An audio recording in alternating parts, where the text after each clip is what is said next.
Réalité incontournable, la rigueur de la loi entre les nouvelles exigences fiscales et la surveillance étroite de la gouvernance. Nos organisations non gouvernementales, ONG et fondations sont bien évidemment à la croisée des chemins. Alors peut-on encore diriger une association comme une affaire privée? Pourquoi la mise en conformité juridique est-elle devenue le certificat de suivi des organisations et bien évidemment comment allier leadership inspirant et transparence administrative? Pour répondre bien évidemment à ces questions, nous recevons une référence en la matière, expert international en gouvernance et leadership des organisations. Il accompagne bien évidemment les structures vers l'excellence décisionnelle. Alexandre Alovokweno, bonjour et merci d'avoir répondu présent à notre invitation. Merci madame la journaliste, bonjour, comment vous allez? Ça va très bien, merci. Merci. Alors, nous allons directement entrer dans le vif du sujet. Alors, pour que nous soyons bien évidemment au même titre d'information, qu'est-ce qu'on entend réellement par la gouvernance associative? Avant tout propos quand même, permettez-moi de vous dire un grand merci pour l'invitation ce matin. Et ce matin qui est un grand jour aussi où nous allons lancer officiellement l'horizon 2060 de notre pays vers le monde des splendeurs pour le Bénin.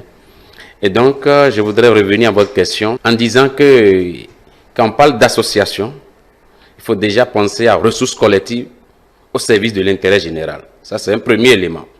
Ressources collectives au service de l'intérêt général. Et donc, si on va parler de la gouvernance associative maintenant, ce serait un ensemble de mécanismes, pratiques ou processus par lesquels une organisation est bien dirigée, bien suivie, bien contrôlée dans l'objectif ou bien dans le but d'atteindre tout ce qui est objectif que lui-même, les organisateurs ou bien les dirigeants même ont mis dans leur statut. C'est-à-dire que dans leur statut, ils ont dit que nous allons nous occuper des pauvres ou bien des personnes vulnérables de tel arrondissement ou bien du Bénin.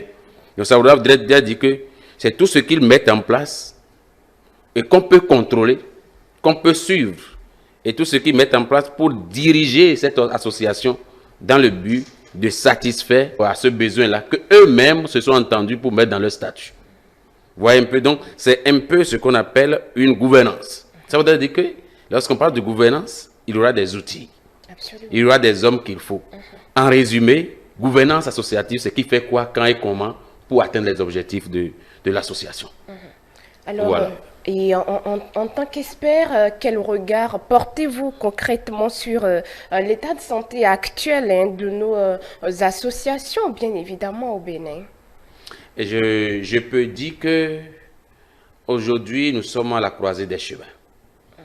Ouais, nous sommes en 2026 et le Bénin utilisait la loi 1901. Vous voyez, 1901 en 2026, ça fait plus de 100 ans déjà que nous utilisions. On était en train d'utiliser la loi, un héritage colonial. Depuis le 22 juillet 2025, le législateur a pris une loi qui organise les associations et fondations en République du Bénin, qui met fin, qui abroge cette loi, véritablement, qui est une loi, et comment on appelle, et que nous avons hérité de nos colons. Okay. Et donc, avec cette loi, chaque association est donc appelée à revoir les mécanismes internes de gouvernance, à revoir ses outils de base, c'est-à-dire le statut, les règlements. Et donc, vous voyez, toutes les organisations de la société civile, fondations et associations, sous toutes ces formes culturelles, corporatives ou professionnelles, toutes ces organisations, à ce jour au Bénin, évoluaient sur la base juste de la loi 1901 et géraient les organisations comme il le semble. S'ils ont un partenaire, ils vont respecter les conditionnalités, les conditions de financement de ce partenaire. Et ça s'arrête là.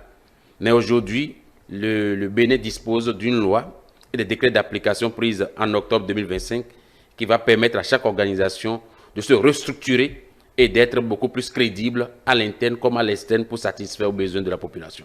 Alors, vous parliez tout à l'heure de la loi de l'an 1901 et aussi de cette loi-là d'octobre 2025. Alors, quelle est la différence qu'on peut faire ou comment est-ce qu'on peut comprendre la chose de manière concrète? Vous voyez, la loi, je parlais de la loi que nous avons héritée des colons en 1901 que tous les pays francophones utilisent pour reconnaître, pour qu'on reconnaisse une association dans un pays. Mais le Bénin, à la lumière de nos enjeux, à la lumière des défis que nous avons aujourd'hui, hein, et les ambitions de notre pays, et vu le contexte actuel, et les législateurs, sous proposition du gouvernement, a voté cette loi. Et quelles sont les innovations de cette loi? La loi a été votée en réalité en juillet 2022. C'est les décrets d'application qui ont été pris en octobre passé en Conseil des ministres. Et donc, cette loi a pour innovation véritablement de définir clairement, d'abord, de clarifier le concept d'association de fondation, que ce soit au niveau national, que ce soit au niveau international.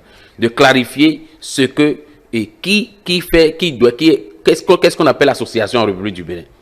Et cette loi a encore pour ambition, et vous voyez la loi qui est prise, demande véritablement ce que chaque organisation dispose véritablement des mécanismes de gouvernance et de redevabilité. Qu'est-ce que je veux dire par là? Ça veut dire que cette organisation ou une association doit être dirigée dans les règles de l'art. C'est-à-dire qu'ils doivent avoir des organes de gestion. C'est-à-dire que s'il y a un conseil d'administration, s'il y a l'assemblée générale, s'il y a un organe d'exécution, il doit avoir un commissaire aux comptes ou bien un auditeur interne. Cela voudrait dire que la loi exige à ce que chaque organisation mette en place des mécanismes pour qu'il y ait de traçabilité. Parce que on sait que les organisations ont des financements, font des cotisations, reçoivent des financements. Mais vu les enjeux de blanchiment liés et comment on appelle les défis liés au blanchiment de capitaux et tout ce que vous savez, il est important de maîtriser mais qui finance quoi et par quel mécanisme. Il est important donc que chaque organisation, que ses dirigeants sachent que avec la nouvelle loi, des innovations qui sont dedans, c'est de permettre à ce qu'il y ait plus de sécurité dans notre pays, qu'il y ait plus de souveraineté pour chaque organisation au niveau de chaque organisation. Donc, l'esprit de cette loi de 2025, c'est en réalité sécuriser non seulement notre État et maîtriser les financements de ces organisations et au-delà de cela, sécuriser juridiquement les dirigeants de ces organisations. Donc, non seulement ça, l'autre élément qui est vraiment innovateur de cette loi, c'est qu'on a digitalisé tout le processus et que nous avons désormais le registre électronique. Donc, les organisations n'ont pas besoin de faire des allers-retours. Ils ont juste besoin de se mettre sur la plateforme du gouvernement pour véritablement mettre en place leur statut à jour si ils avaient été créés avant 2022 et juillet 2025. Ils sont dans l'obligation de faire une mise à jour, mise en conformité avant 22 avril 2026 parce que la loi leur donne 9 mois pour faire la mise en conformité. Vous voyez? Et le décret portant mention obligatoire qui est sorti en octobre 2025 exige 14 mentions obligatoires qu'ils doivent respecter pour faire la mise à jour. Donc cela voudrait dire que les organisations désormais vont se mettre sur le registre électronique où tout le monde aura accès pour savoir qui est organisation à jour en République du Bénin. Donc au-delà du fait que vous avez été enregistré sur la plateforme, chaque année, vous devez donc déposer vos rapports. Cela voudrait dire qu'on vous oblige à tenir les assemblées générales, on vous oblige à déposer vos comptes. Vous avez une association, d'abord même, le référentiel au niveau de Cisco et de l'OADA, depuis 2024, exige à ce que les associations, quelle que soit leur forme, fassent des états financiers, selon un référentiel donné. Donc cela voudrait dire que la loi vient encore accentuer pour dire que chaque association doit déposer son rapport d'activité et son état financier pour qu'on sache réellement ce qu'il fait. Il doit avoir son registre de donateurs pour qu'on sache la transparence qu'il y a en ce qui concerne ce qu'il fait. Et cela renforce en fait la crédibilité et la gouvernance au sein de nos associations désormais. Et ça leur permettra désormais de capter des financements de façon aisée. Exactement, je ne vous coupe pas la parole, mais plutôt je m'en vais vous poser la question de savoir alors qui peut véritablement créer une association, bien une organisation en République du Bénin. Ah ben, toute personne, vous avez une idée que vous voulez véritablement apporter un plus, une valeur ajoutée à la communauté et à but non lucratif, bien sûr, vous allez vous mettre ensemble. Même si vous avez eu l'idée, vous êtes appelé à vous mettre ensemble parce qu'on a dit une association. Quand on dit une association, c'est accord de plusieurs personnes. Une seule personne ne représente pas une association. Souvenez-vous que j'ai dit au départ que c'est, comment on appelle, une ressource commune au service de l'intérêt général. Ça veut dire que c'est plusieurs personnes qui se sont mis ensemble. Donc ça veut dire que toute personne, tout citoyen béninois ou étranger, ils peuvent se mettre ensemble pour pouvoir créer une association, une fondation, dans le but de satisfaire un besoin de la population. Alors, Monsieur Alexandre, vous le disiez tout à l'heure, mais concrètement parlant, qu'est-ce qui a changé dans le cadre juridique béninois pour que la mise en conformité devienne une urgence, bien évidemment, absolue en 2026? Oui, vous avez très bien dit, c'est une urgence absolue puisque la loi l'a dit.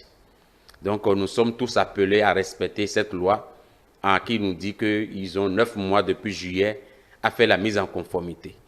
Et donc, pour être dit que qu'est-ce qui urge, c'est de véritablement maîtriser les organisations en République du Bénin ou les fondations en République du Bénin. Il faut absolument qu'on sache qui fait quoi, quand et comment, et ils ont quel objectif dans les communautés, chez nous, dans les entreprises, chez nous. On n'a pas une idée claire de qui fait quoi, quand et comment. Or, nous sommes une république et nous avons des ambitions. Nous voulons atteindre des objectifs clairs pour la République. On ne peut pas continuer par évoluer et sans maîtriser les organisations qui existent en République. On n'a pas un répertoire où on peut dire maintenant, on peut checker pour dire que telle organisation, il fait quoi. On n'a pas ça. Donc, l'innovation aujourd'hui, c'est qu'en matière donnée, tout le monde doit savoir, mais qui est qui dans la République. C'est un peu ça. Donc, avec les ambitions aujourd'hui, où nous ambitionnons créer un monde de splendeur pour la République d'ici 2060, nous devons être des organisations structurées, transparentes et mettre des mécanismes en place pour le bien de tous les citoyens béninois. Alors, vous liez souvent la loi au leadership et tout. Alors, est-ce que une mauvaise gestion ou une mauvaise gestion administrative est d'abord un échec pour, en quelque sorte, un leader? Chaque responsables d'organisation ou d'association, bien ceux qui sont appelés à diriger ces organisations, doivent savoir désormais que c'est une question de responsabilité. Et donc, cela voudrait dire qu'ils sont des meneurs. Un leader, c'est un meneur. Il veut diriger une équipe d'un point A à un point B. Ça, c'est un meneur. Cela voudrait dire qu'il est porteur d'une vision. C'est pour cela qu'une organisation, avant de créer, c'est sur la base des objectifs, c'est sur la base d'une vision. Donc cela voudrait dire que quand on allie leadership au principe de bonne gouvernance au niveau des organisations, c'est que ces dirigeants doivent communiquer cette vision aux membres et à ceux qui bénéficient de leur assistance ou bien de leur appui.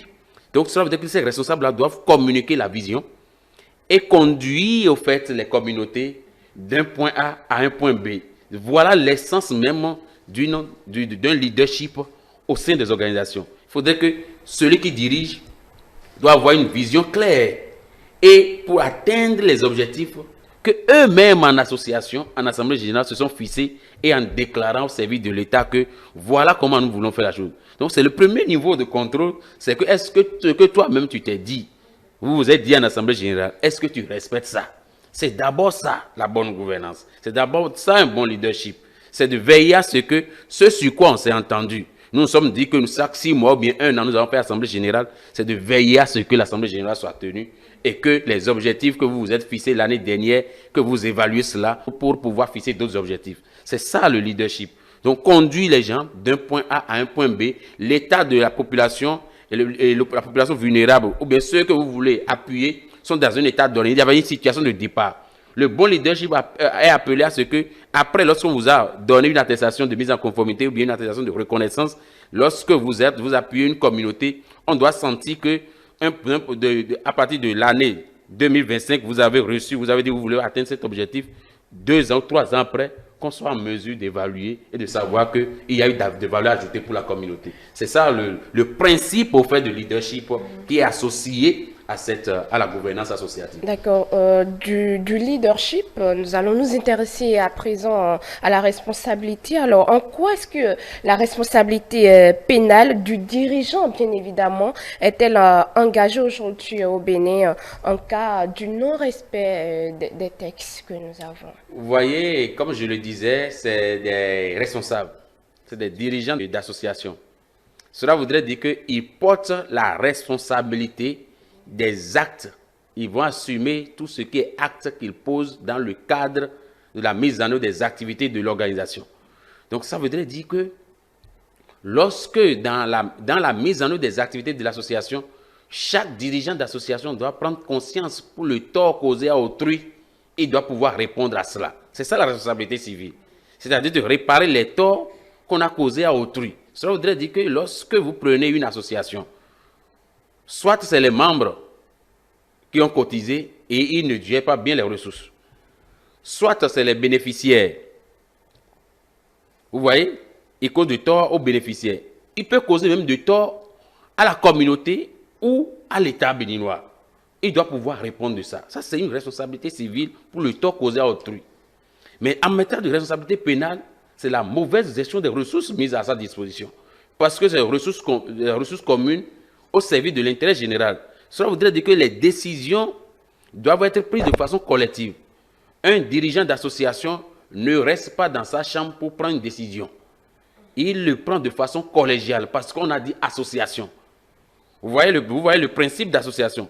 Le principe d'une bonne gouvernance, la gouvernance moderne aujourd'hui, exige à ce que la prise de décision soit un processus collectif et qui a pour but de satisfaire l'intérêt général, d'avoir une valeur ajoutée pour la communauté qu'on en dessert.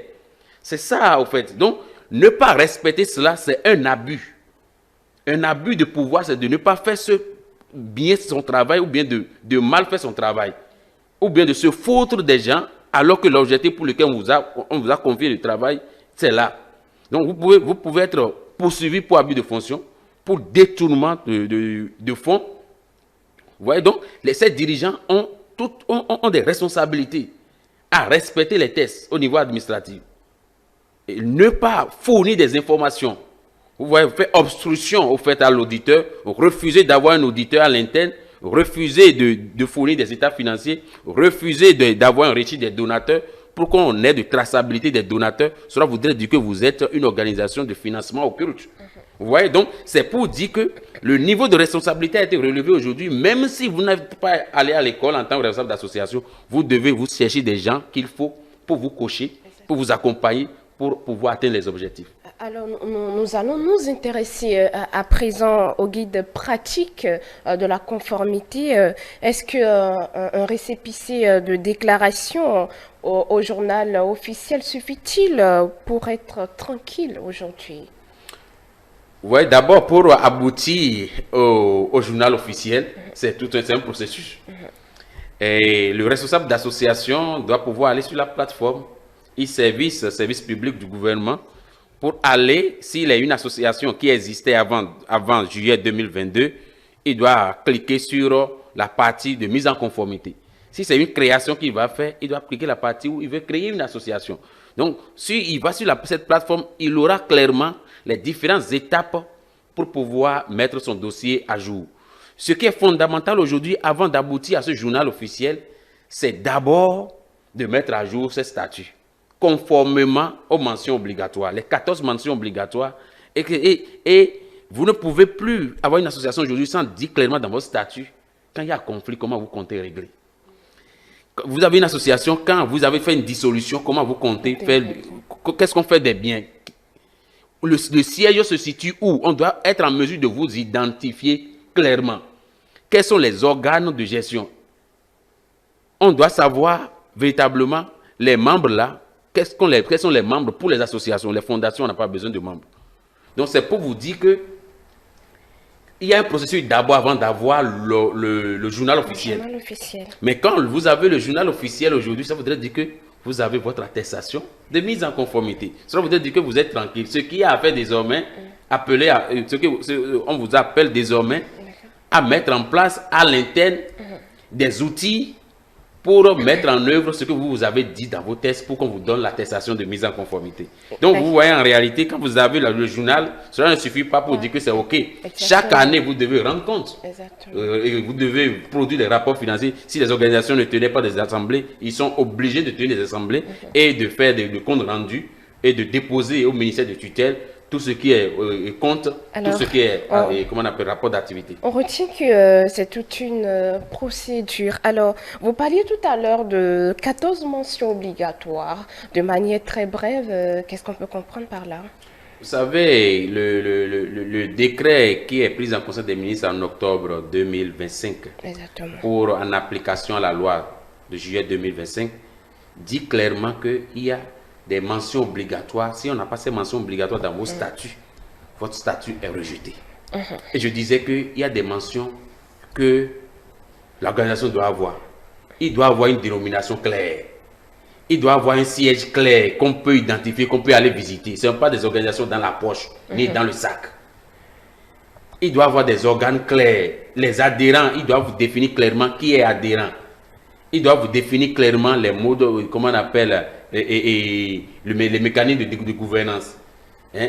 Est-ce qu'il y a un conseil d'administration? Est-ce qu'il y a, comment on appelle, l'Assemblée générale? Les organes comment on appelle, l'organe exécutif. Il doit dire quel est l'organe de contrôle. Vous voyez un peu. Au-delà de ça, j'ai dit tout à l'heure, comment il compte régler les conflits.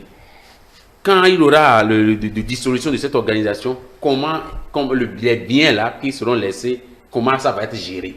Il doit être dit. Donc, voilà quelques mentions pêle-mêle que je peux dire. Et c'est important que, comment on appelle, les citoyens, et nous, il est censé ignorer la loi, prennent ces différentes lois, ces décrets, et lisent. S'ils véritablement n'ont pas compris l'esprit, ils peuvent se rapprocher des services compétents pour mieux comprendre. Exactement, nous tendons vers les dernières minutes de notre entretien de ce matin. Alors, comment, bien évidemment, l'expert que vous êtes accompagne-t-il une structure qui veut sortir de l'ombre, voilà, après des années de sommeil administratif? Vous voyez, notre option, ou bien notre manière d'accompagner les organisations, c'est déjà ce que nous faisons en informant. Deuxième élément, c'est de les former. C'est d'organiser périodiquement des formations sur la gouvernance associative, le leadership et comment faire la mise en conformité juridique de ces associations. C'est comment les coacher à comprendre les tests et à faire étape par étape la mise en conformité. Et maintenant, les accompagner à avoir les mécanismes de redevabilité, de transparence qu'il faut pour être plus crédible et capter de financement et avoir des accords avec le gouvernement, les accords de siège, les accords cadres, les reconnaissances d'utilité publique. Comment, au fait, accompagner toutes ces personnes, c'est ce que nous faisons étape par étape selon leurs besoins. Et c'est une approche basée sur les besoins de chaque organisation pour qu'ils sortent de l'ombre, qu'ils sortent des ténèbres de gestion. D'accord, Monsieur Alexandre, avant de prendre votre mot de fin, alors dites-nous, est-ce que la conformité juridique est-elle le sésame pour attirer les partenaires financiers et techniques aujourd'hui? Absolument. Vous allez sur la plateforme du gouvernement, il est dit clairement, celui qui ne fait pas la mise en conformité, automatiquement, tout ce qui est son identité juridique tombe, tous ces accords tombent. Et cela voudrait dire qu'il n'existe plus. Il perd tous ses acquis pour ceux qui existaient, que ce soit organisation internationale, que ce soit organisation nationale. Donc cela voudrait dire qu'au soir d'avril 2026, celui qui n'a pas fait la mise en conformité, au lendemain de cela, normalement, il va à la banque, il ne devait plus avoir accès à son argent.